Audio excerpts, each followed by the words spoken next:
every single cell in your body remembers what your great-great-great-great-great-grandmother looked like, but you don't remember that right now. Amazing. And when you're given the space for this type of thing, you start to tap into your body's memory. Definitely. You start to feel things that have been here for generations past. We just watched a video about the history of Halloween. Was I supposed to finish that sentence? Yeah, and you did, so it was good.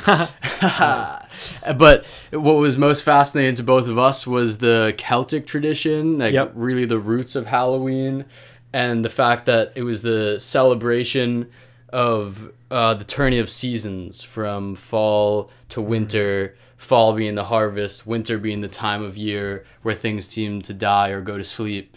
So they considered it the time where the veil between the spirit and physical world was lifted.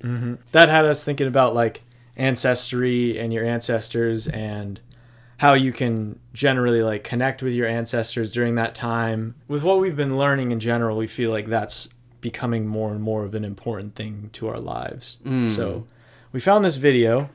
It's a TED Talk. It's called How to Connect with Your Ancestors, just like we wanted. We must learn from our past, our ancestors' ways. If they're up there in the stars, we must call them from the rain. Bold start to a TED Talk. Really bold start. I messed with that. Wow. Fall colors. That's a fit. That's a fit. Oh, okay. Yeah, that's a fit. All right. She knows what's going on. I'm in it. I'm in it. I was invited to participate in an opening ceremony at a retreat for women of color by sharing a spiritual practice from my own ancestral lineage. We had an indigenous woman call upon the 4 directions as our bodies were smudged with copal. And lastly, it would be my turn. I was honored to be invited, but to be honest, I was afraid of being caught as a total fraud. I'm in a class right now that's talking about indigenous cultures, and a lot of these indigenous cultures always call upon the 4 directions before doing any sort of prayer or spirit work. Not just like living in the present, but it's also living the present in the place you are and being okay with that. Yeah. You know? And then one other thing is that she's talking about feeling like a fraud, which I think is fascinating too, because when I first started getting into more like spiritual type work, the first thing you start to like tell yourself in your mind is like, oh, this isn't real. Yeah. Like, this isn't doing something. Absolutely it is. I'm like not able to do this. I think it's a hump that absolutely everyone faces in that type of work. And it's really fascinating because the only thing that you have to base your success or like your ability to do it on is your experience. Yeah, and honestly, I've also found with similar experiences to that it only works if you give yourself fully to it. And you don't have that in the back of your mind. Like once that goes away, things spiritually start to work out a lot easier and smoother for you because you're trusting that it's real. Once you trust that it's real, it becomes more real. Yeah. In a really cool way. Which is very different from the Western point of view where it's like, I need empirical data to know that this is real. And then I can make it real. And that doesn't allow you to base your actions based on feelings or intuition. Because I feel like every spiritual breakthrough I've had is because of an intuition or a feeling or something that just comes naturally. Yes. And you just need to follow that. Yes. Yeah. I think the most interesting thing is that I've very rarely heard of people who really committed to a spiritual practice and then said, oh, it wasn't worth doing. Yeah. But I've heard a lot of people standing on the side saying that's clearly not worth doing. Yeah. But then when you're in it and you understand the actual experience of it, everything shifts. It's crazy. That is such a good point. Yeah. Give yourself fully to it.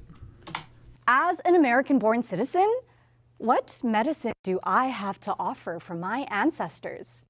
In not knowing What to do, I decided to do nothing by offering the gift of complete silence.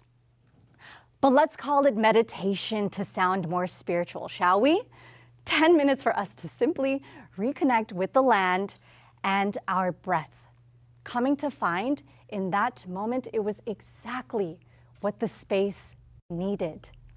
And would you believe, after the ceremony, in the middle of a California drought, it rained? To start, the fact that she just gave herself to the situation and said, I don't know what to say right now. That's so humble. So I'm going to let whatever it is speak in the way that it will speak. What you notice in so many different ancient practices, they're all about quieting yourself and becoming still. And because once you're in that place of stillness and observation and acceptance, that's when all of a sudden you start noticing the different things that are going on that you've never paid attention to. And talking to you, Yeah, one of the things I've been looking into a lot recently is the idea of shadow work. And the whole idea behind that is locating these feelings within yourself that you don't really know why you assume this thing that is harmful to you, but it's there. And rather than what most of the people that I was researching say is that the biggest way to combat that is actually to feel into it and to sit with those feelings, because once you acknowledge that the shadow is there and are able to go into it, that's when you can actually start healing it, because you'll be able to express those emotions and feel through them. And you're familiar with it. Rather than having it be a weight on your shoulders, you can let it come out of you. That's really interesting. Yeah. And in my household, love was often expressed in the kitchen, as if every basil leaf and chili pepper was a joyful ancestor whose seeds planted new memories for us to create. And there was always enough food left over for the loved ones we imagined sitting beside us at the dinner table. Since then, I've learned to see cooking as a ritual. I'd like to believe that we are the descendants of healers who are reawakening to our gifts, despite the generations we've been removed from our ancestral lineage. We are all being called to remember that healing goes beyond hospital visits and sage bundles or crystals, but is about transmuting the suffering of our past into joy and pleasure, even if it means literally going to the root of it, and allowing the work we are doing on ourselves to ripple out to all those around us.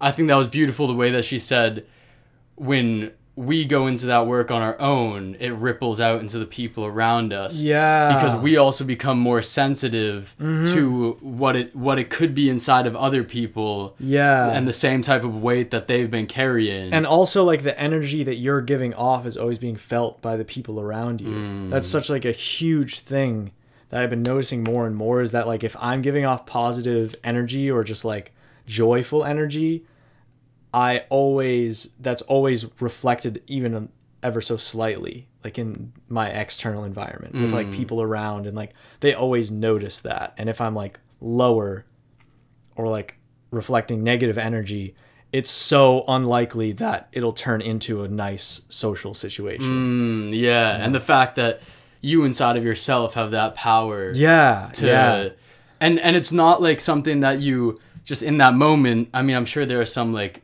people who have done energy work for years and years can probably flip switches a bit faster, but it's about the pre-work. It's about giving yourself that time, as she was saying, giving these 10 minutes to her ancestors to just sit and breathe with her ancestors. Crazy. You do that type of stuff every morning, every evening, whatever it is, your entire day will shift and the way that you're moving through people around you will notice that, undoubtedly. Beautiful. The way she's speaking is beautiful. So cool. My generation is feeling this pull to return, including to countries like Ghana, that have recently opened their doors to welcome those of the African diaspora back home. And while Everyone doesn't have the means of returning to their roots, whether it be due to displacement, immigration, finances, adoption, and other barriers. We are still finding ways to reconnect. From our deep belly breaths to laughter over shared meals, and even the creation of altars in our living space as the place to return to whenever we forget that we are never alone, because our ancestors are guiding the way, as long as we are putting in the work to meet them at least halfway. My belief is that the more we take this time to cultivate a relationship with our ancestors, this would prevent so much suffering in the world. Holy moly, that just gave me an idea. So one of the most fascinating ideas I've heard recently is where memory is stored in our body.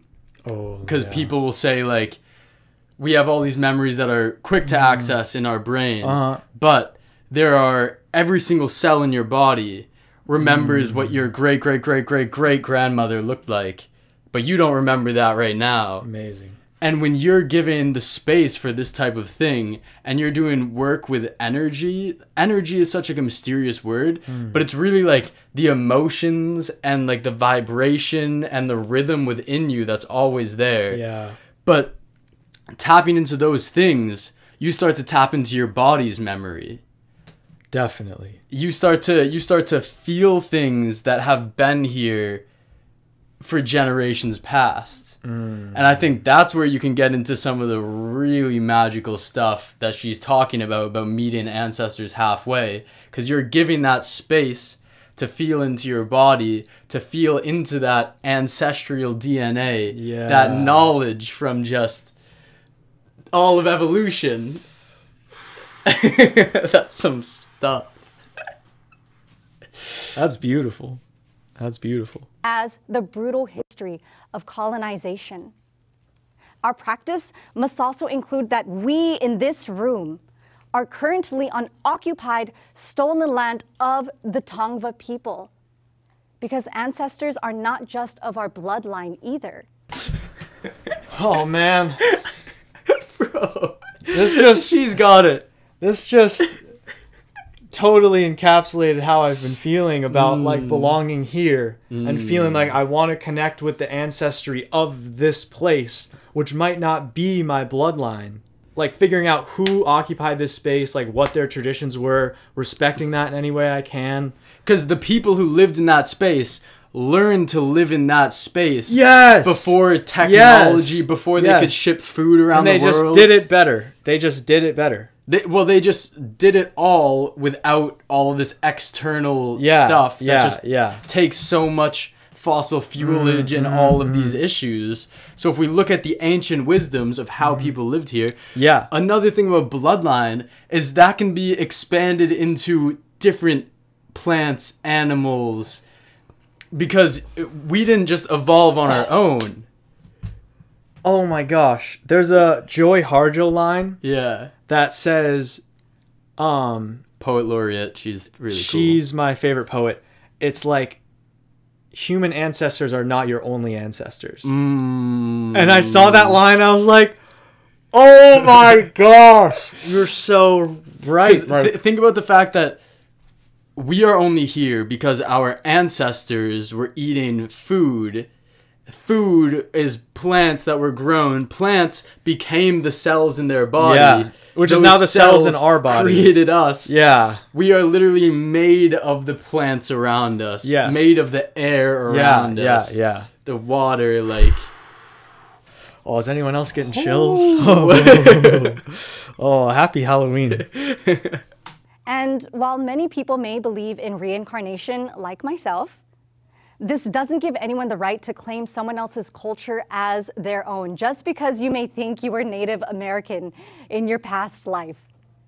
Being born in this body means we get to excavate the narratives that have informed our current power and place in the world, while creating new stories of hope, resilience, and possibilities for the next generation, without ignoring or spiritually bypassing the trauma it took to get here.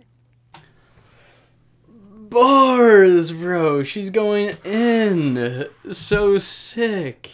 Wow. Just that idea of not thinking, like, even if you feel a real connection to the ancestry of something, like, even if you feel whatever, that you were a Native American in a past life, knowing that that's not who you are now, but you can still respect and uplift that culture. Respect without, like, appropriating. Yes. Yeah. Yes. That's such an important line to, like, know where that is and where to draw it. But I think the thing is, if you're always treating it with love and knowing that, not making yourself the center of things, I think you can't really go wrong. So true. Like, so true. I think people often get scared of going into those sorts of things because they're like, well, including myself, including myself, that I'll feel like I'm appropriating them. Yeah. But anytime I've given myself to a situation like that and been like, this isn't about me, this is about the person I get to talk to right now, they are so excited to share. Oh yeah. Like, they are proud of their heritage and their culture, and they want to share them. Yeah. So sit with that discomfort, including the noise that may make you believe you don't know what you're doing, and ask yourself in moments of doubt, what would I say as a future ancestor? That's so cool. That's so sick. That's another idea that one of my favorite rappers, this guy KRS-One, says is, imagine speaking to yourself now from your future self. And it's a very interesting practice, and, like, making decisions from that future self's advice for you. Wow. That's cool. So, any ideas you're going to take from that? Again, really hard to sum up that whole video, but the idea of reconnecting with the place that you are, with the ancestors that you have, bloodline-wise, but also expanding your idea of ancestry away from just human. Yep, absolutely. Recognizing that does have implications on how you should be living today. If you really want to, like, respect all of your ancestors, you really need to, we all need to look at our impact on the world around us and how we're interacting with nature and treating nature as an ancestor. And I love that idea of treating it as the world that you want to leave for your ancestors.